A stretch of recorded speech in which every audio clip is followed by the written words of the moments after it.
या लेंथ की डायरेक्शन है कंडक्टर की, ये मैग्नेटिक फील्ड अप्लाई हुई और ये पॉजिटिव चार्जेस मूव कर रहे हैं इसके अंदर। तो आपने अपनी जो राइट हैंड है उसकी फिंगर्स को कर्ल करना है as a rotating vector L into vector B. तो ये जो लेंथ का जो वेक्टर है उसके डायरेक्शन में रख के आपने अपनी फिंगर्स को मैग्नेटिक फील्ड की तरफ कर्ल करना है। जो थंब है वो आपको फोर्स देगा जो आपका वायर एक्सपीरियंस कर रहा होगा। ये अभी दोबारा से मैंने इसलिए रिपीट किया है कि आगे जब हम टॉर्क अपना वाला टॉपिक कवर कर रहे होंगे मैग्नेटिक फील्ड के अंदर, तो ये आपके जहन में बिल्कुल क्लियरिटी के साथ मौजूद होगी चीज। एक प्रॉब्लम है इसी टॉपिक का। A straight horizontal length of copper wire has a current I is equal to 28 ampere through it. What are the magnitude and direction of the minimum magnetic field B needed to suspend the wire, that is to balance the gravitational force on it? आपके पास एक horizontal length of copper wire है जिसके अंदर से current pass हो रहा है 28 ampere. आपसे कहा जा रहा है कि इस वायर को ग्रेविटेशनल फोर्स के साथ बैलेंस करने के लिए आपको मिनिमम कितनी मैग्नेटिक फील्ड और किस डायरेक्शन में अप्लाई करनी होगी। यानी कि आपने इतनी मैग्नेटिक फील्ड अप्लाई करनी है कि जो मैग्नेटिक फोर्स उसकी वजह से डेवलप हो वो उसके ग्रेविटेशनल फोर्स को बैलेंस कर दे। The linear density mass per unit length of the wire is 46.6 ग्राम पर मीटर। ये आपको उसकी लीनियर डेंसिटी दी हुई है आपके वायर की। तो कुछ की आइडिया डिस्कस कर लेते हैं। Because the wire carries a current, a magnetic force Fb act on the wire if we place it in a magnetic field of B। तो ये तो क्लियर सी बात है, अगर आप एक करंट कैरिंग वायर को मैग्नेटिक फील्ड के अंदर प्लेस करेंगे तो वो मैग्नेटिक फोर्स एक्सपीरियंस करेगा। और ये भी सबको पता है कि जो ग्रेविटेशनल फोर्स होगी वो डाउनवर्ड डायरेक्शन में होगी। और अगर हमने इस ग्रेविटेशनल फोर्स को बैलेंस करना है तो हमें हमारी जो मैग्नेटिक फोर्स है उसको अपवर्ड डायरेक्शन में अप्लाई करना पड़ेगा।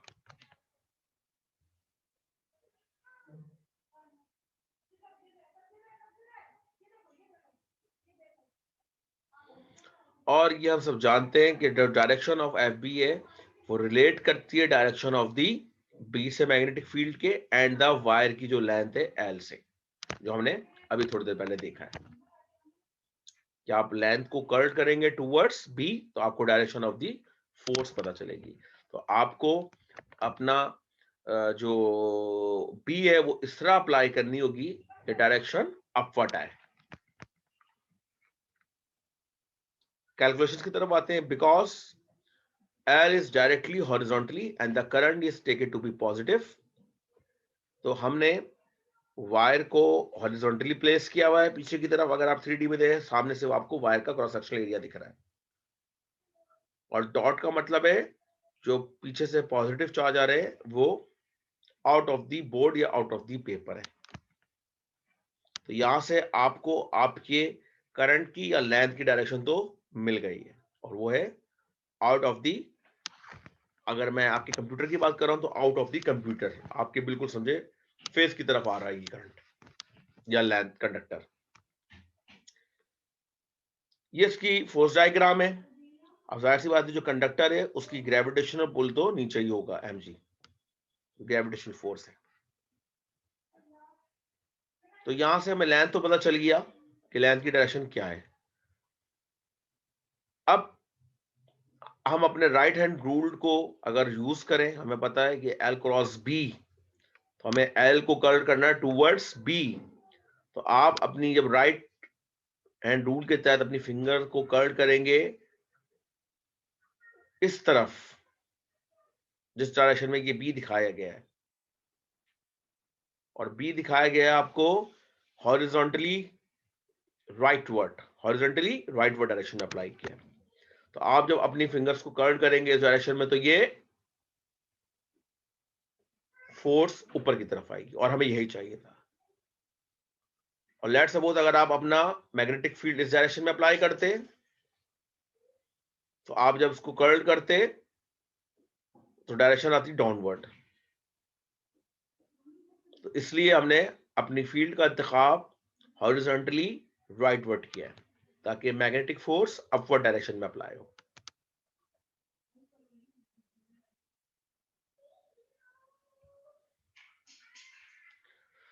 द मैग्नीट्यूड ऑफ बी, यानी कि जो मैग्नेटिक फील्ड की वजह से जो फोर्स जनरेट हो रही है वो है I L B sine phi, जो हमने फॉर्मूला ड्राइव किया था। और क्योंकि ये फोर्स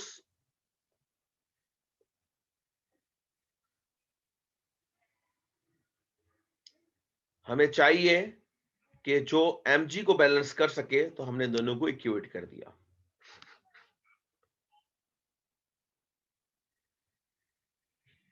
यानी कि force of magnetic field and gravitational force दोनों को बराबर करना है, यही हमारा टास्क है। इसके अलावा जो एक और ख्वाहिश का इजहार प्रॉब्लम में किया गया था, वो कहता मिनिमम फील्ड चाहिए, यानी कम से कम फील्ड की वैल्यू अप्लाई करनी है जो इस वायर को के ग्रेविटेशनल फोर्स को बैलेंस कर दे।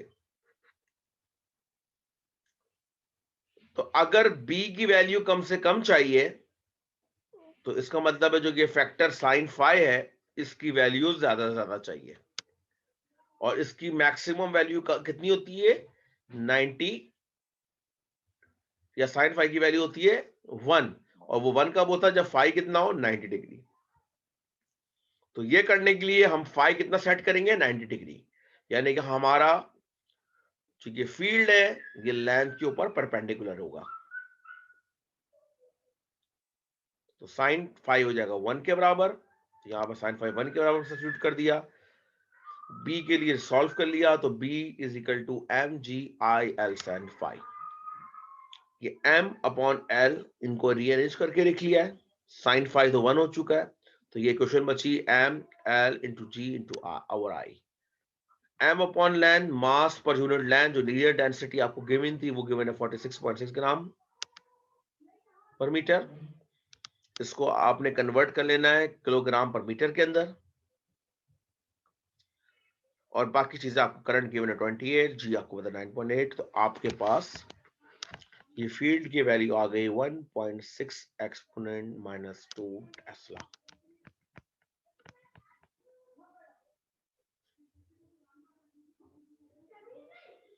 और ये अर्थ की मैग्नेटिक फील्ड से 160 टाइम्स ज्यादा है।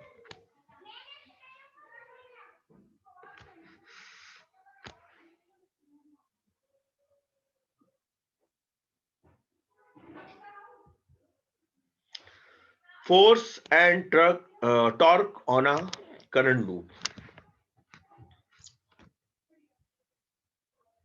Consider a rectangular current loop wire with side length A and B in a uniform magnetic field। आपने एक रेक्टेंगुलर करंट लूप या वायर जिसकी साइड लेंथ A और B है, उसको एक यूनिफॉर्म मैग्नेटिक फील्ड में रखा है। अभी तक हमने जो पिछला टॉपिक था वो था करंट कैरिंग कंडक्टर से, उसमें एक कंडक्टर था। अब यहां पे पूरा लूप है।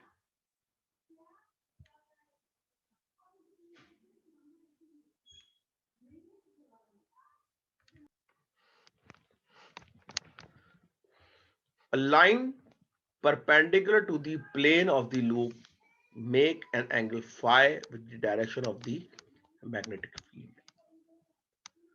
आपका जो ये करंट कैरिंग लूप हैगा, ये इसके अंदर करंट की डायरेक्शन आपको दिखाई जा रही है। साइड इसकी ये वाली ए है, ये वाली साइड इसकी बी है, और ये एक्स वाई प्लेन के ऊपर आपको उसकी रोटेशन दिखाई जा रही है,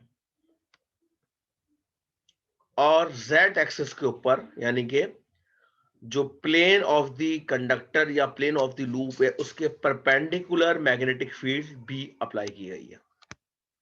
अगेन लूप आपका एक्स वाई पे है, उसकी एक्सिस जो प्लेन है उसकी एक्स वाई प्लेन है, और जो मैग्नेटिक फील्ड है वो 90 जेड एक्सिस के ऊपर अप्लाई की गई है।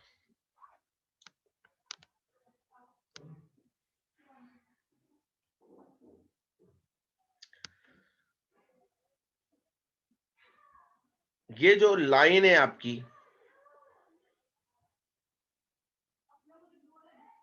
ये आपकी प्लेन के ऊपर परपेंडिकुलर है, और ये एंगल फाई बना रही है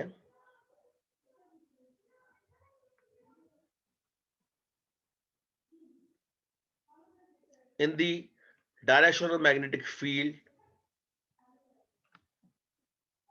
यानी कि अगर आप ये सपोज करें कि ये अभी थोड़ा सा आपको एक्स एक्सिस से फाई एंगल उठा हुआ दिख रहा है, अगर आप इसको नीचे की तरफ लेके जाओ और बिल्कुल प्लेन के ऊपर स्ट्रेट रख दें तो ये एंगल हो जाएगा 0, और जितना आप इसको एक्स एक्सिस से ऊपर उठाते जाएंगे उतना ये फाई एंगल इंक्रीज होता जाएगा।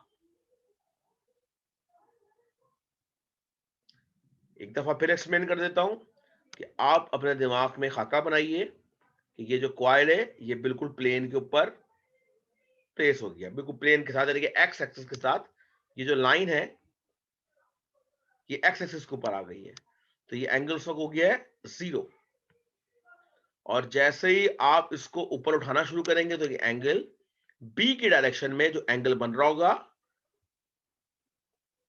इस लाइन का, उसको हम कहेंगे phi.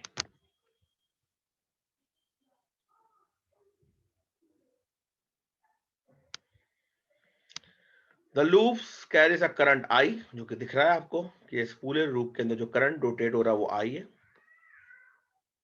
The total force on the loop is 0, यानी कि हम ये कह रहे हैं कि इस पूरी लूप के अंदर जो फोर्स है वो क्या है, 0।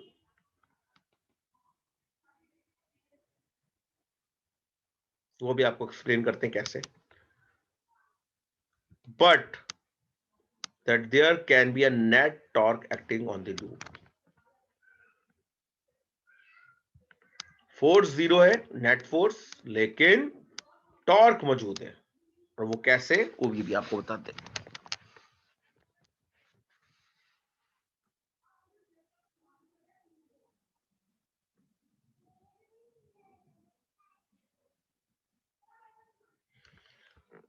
सबसे पहले बात करते हैं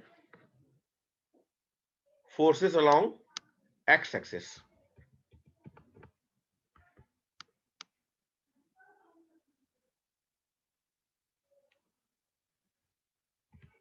और एक्स एक्सिस कौन सी है, दिस वन।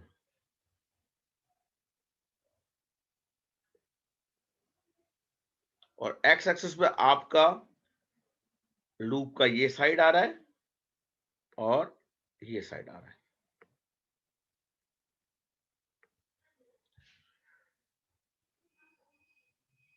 ये आपके लेंथ की डायरेक्शन है और ये आपकी फील्ड की डायरेक्शन है।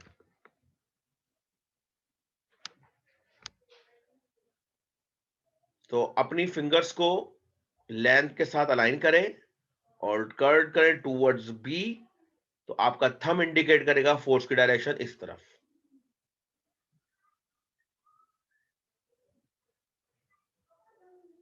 ये तो आगे डायरेक्शन होती फोर्स, और वो फोर्स बराबर होगी B L, L is the length of the conductor, और इस केस में लेंथ किसके बराबर है, इस साइड की ए के बराबर।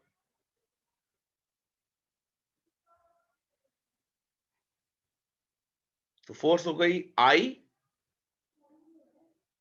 L क्रॉस बी, और L क्रॉस बी का मतलब है A क्रॉस बी, और क्योंकि लेंथ और बी दूसरे पे परपेंडिकुलर है तो जो एंगल बनेगा वो 90, तो वो साइन 90 1 हो जाएगा।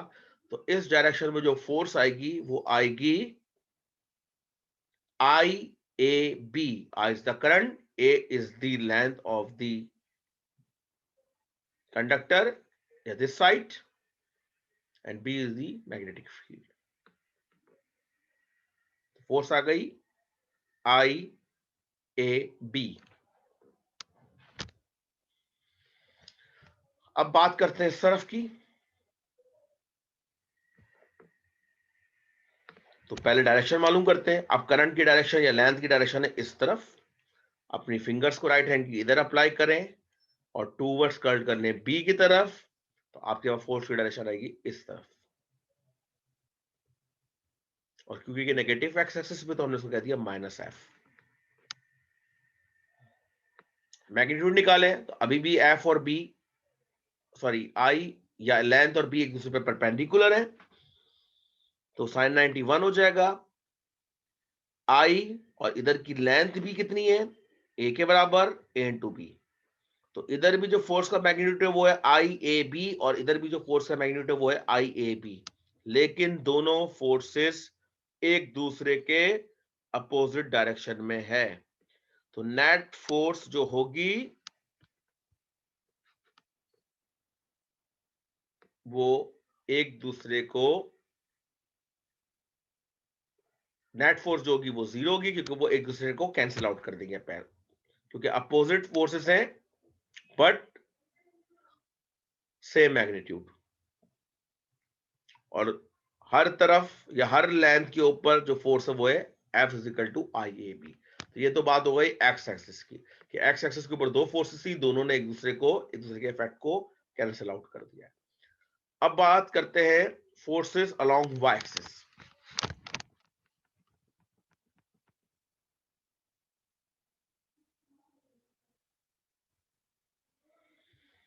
The side with length B makes an angle 90 minus phi with the direction of B। यानी कि जो लेंथ B है आपकी, वो एंगल बना रही है 90 minus 5 with the direction of B। वो किस तरह,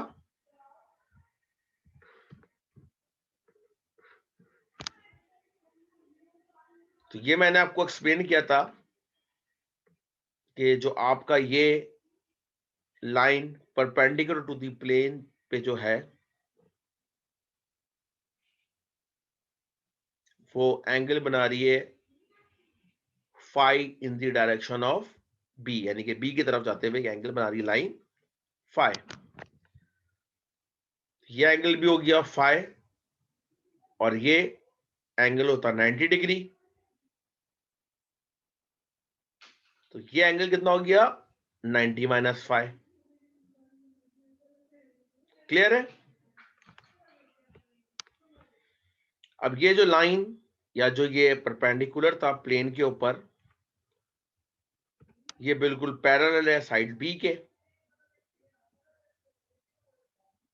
जस्ट इसको रीड्रॉ कर लिया बी के ऊपर, इस साइड के ऊपर, बी साइड के ऊपर। सिमिलरली ये आपकी मैग्नेटिक फील्ड थी दैट एक्सिस के ऊपर, ये इस पॉइंट के ऊपर इस डायरेक्शन पे, और ये एंगल बन रहा था 90 माइनस फाइव। तो जो ये एंगल है ये भी कितना होगा 90 माइनस फाइव।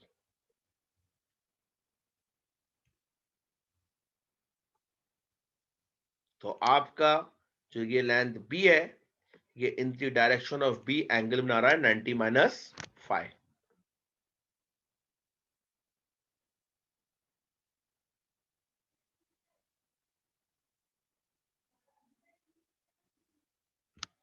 अब क्योंकि हम वाई एक्सिस की फोर्सेस की बात कर रहे हैं,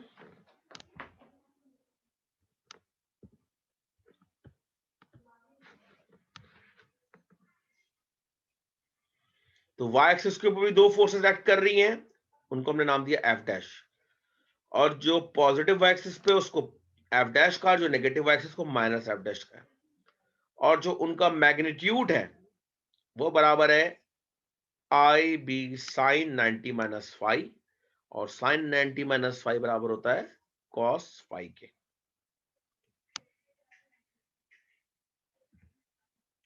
ये किस तरह आया?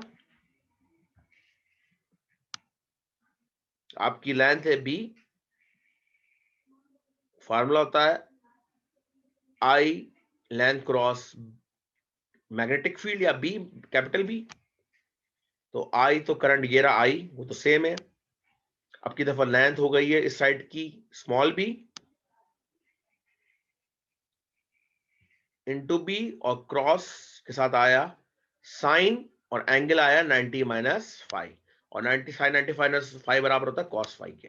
तो मैग्नीट्यूड तो दोनों तरफ बराबर होगा फोर्स का। यहां भी होगा I small B into capital B sine 90 minus five, और यहां भी वही मैग्नीट्यूड है। डायरेक्शन अगेन आप लेंथ की डायरेक्शन में रख के बी की तरफ जब कर्ल करेंगे, ये लेंथ की डायरेक्शन है, ये बी की तरफ फिंगर्स को कर्ल करेंगे तो इधर डायरेक्शन आएगी इस तरफ, और जब इधर करके फील्ड की तरफ कर्ल करेंगे तो ये डायरेक्शन आएगी इस तरफ। हम आपका इंडिकेटर, तो ये पॉजिटिव एक्स एक्सिस है, सॉरी ये पॉजिटिव वाई एक्सिस है और ये नेगेटिव वाई एक्सिस है। दोनों फोर्सेस अपोजिट डायरेक्शन में है, दोनों का मैग्नीट्यूड सेम है, तो इस तरह भी नेट फोर्स हो जाएगी जीरो। यानी कि एक्स एक्सिस पे भी फोर्सेस जीरो है और वाई एक्सिस पे भी फोर्सेस जीरो है।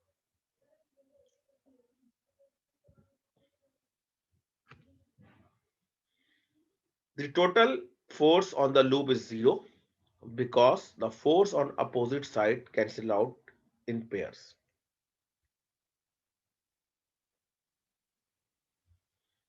The net force on a current loop in a uniform magnetic field is zero. तो एक यूनिफॉर्म मैग्नेटिक फील्ड के अंदर अगर आपका करंट लूप है तो उस पर नेट फोर्स हमेशा जीरो होगी। However, the net torque is not in general equal to zero. लेकिन उनका टॉर्क जीरो नहीं होगा।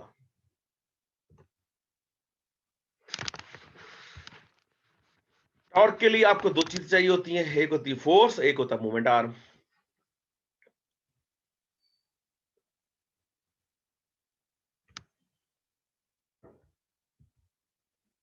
तो आपकी ये दोनों फोर्सेस, क्योंकि ये दोनों फोर्सेस एक्सिस ऑफ रोटेशन के ऊपर लाई कर रही हैं, तो ये तो आपके टॉर्क के अंदर कोई रोल प्ले नहीं करेगी। लेकिन ये जो दो फोर्सेस हैं आपकी एक्स एक्सिस के ऊपर, ये आपकी कॉइल को रोटेट कराएंगी या टॉर्क जनरेट करेगी। तो फोर्स तो हमें पता है कि इधर एफ है और इधर माइनस एफ है, तो हम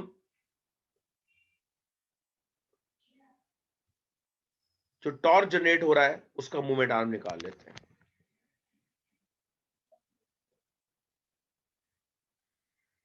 तो ये जो लेंथ थी आपकी पूरी वो है बी, और ये भी बराबर है बी के।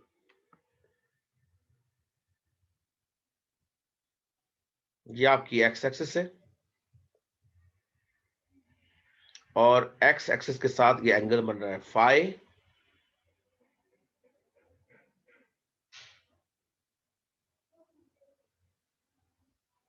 तो ये आपके पास एक राइट एंगल ट्राइंगल बन गई। तो ये हो गया बी कॉस फाई और ये हो गया बी साइन फाई।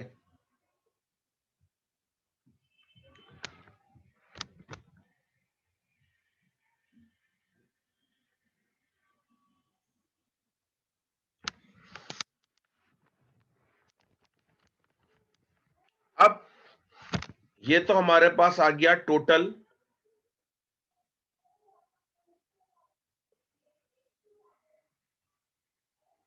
कि वो अपने इक्विलिब्रियम पॉइंट से कितना ऊपर गया है, लेकिन हमें चाहिए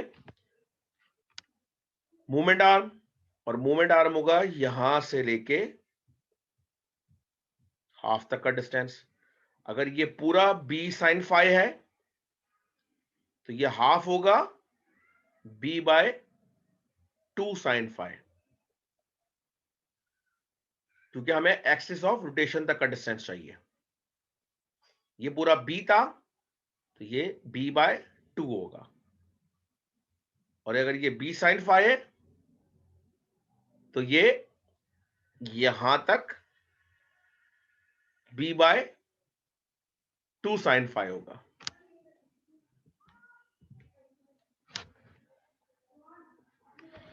तो the torque due to each force has magnitude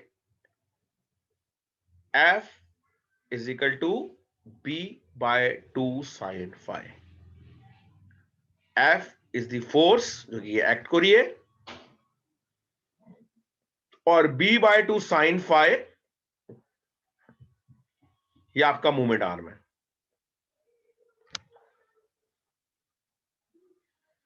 और ये वो टॉर्क है जो किसी एक फोर्स की वजह से लग रहा है।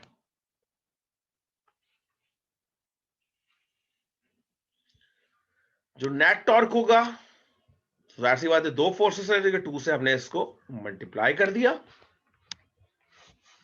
तो ये टोटल नेट टॉर्क निकल के आ गया। ये 2 से 2 कैंसिल हो गया, और जो ये फोर्स थी अलोंग एक्स एक्सिस ये बराबर थी आई बी ए के। तो आपके पास टॉर्क आ गया I B A B sine phi. ये ए और बी ये लेंथ और ब्रेथ ऑफ द कंडक्टर था आपका, ये तो हो गया एरिया, यानी कि ये एरिया ऑफ द लूप आ गया। तो इसको रिप्लेस कर दिया हमने ए से, तो ये आपके पास आ गया torque I B A sine phi, magnitude of torque on a current loop. अब जो ये प्रोडक्ट है आई ए, इसको हम कहते हैं मैग्नेटिक डाइपोल मूवमेंट और magnetic movement of the loop, और इसको हम रिप्रेजेंट करते हैं म्यू से। तो ये आई इंटू ए, ये म्यू से सब्स्टिट्यूट हो गया, तो ये हो गया torque into mu B sine phi.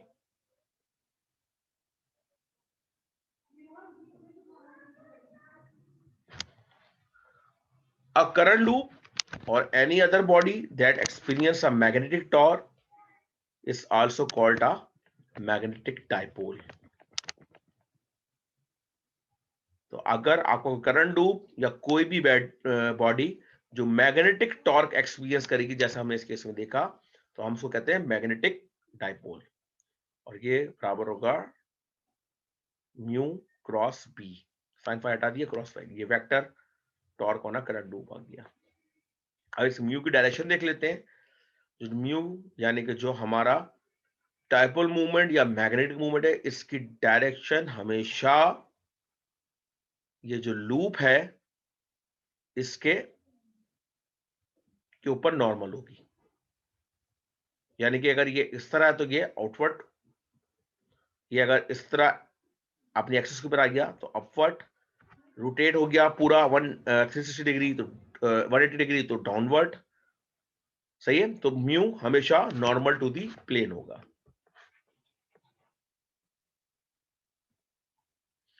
आपका टॉर्क मैक्सिमम कब होगा? जब फाई 90 डिग्री होगा। यानी कि आपका ये जो लूप जो इनिशियली इक्विलिब्रियम पोजीशन पे था एक्स एक्सिस के ऊपर, मतलब ये एक्स के ऊपर पूरा लेटा हुआ था, ये अगर पूरा रोटेट करके 90 डिग्री रोटेट कर जाएगा तो आपके पास एंगल बन जाएगा फाई 90, और उस वक्त आपके पास टॉर्क जो होगा वो मैक्सिमम होगा।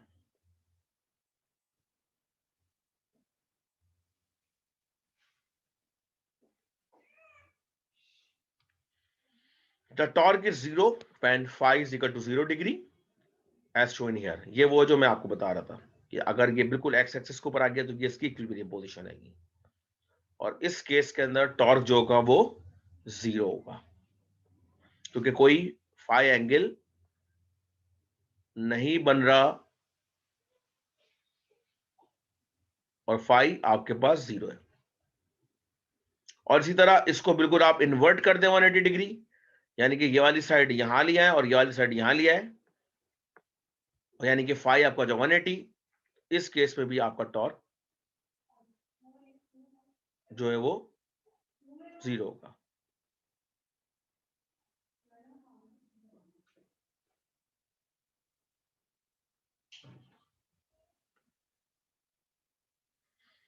जो लूप आपका स्टेबल इक्विलिब्रियम होगा जब आपका फाई 0 होगा, और अनस्टेबल इक्विलिब्रियम कहलाता है जब थीटा आपका फाई आपका 180 डिग्री हो।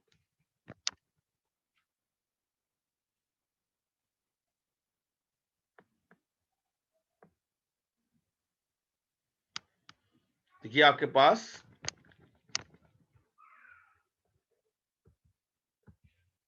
टॉर्क और करंट लूप ये हमने फाइंड आउट कर लिया। यहां इस टॉपिक को खत्म करते हैं। जी, अल्लाह हाफिज।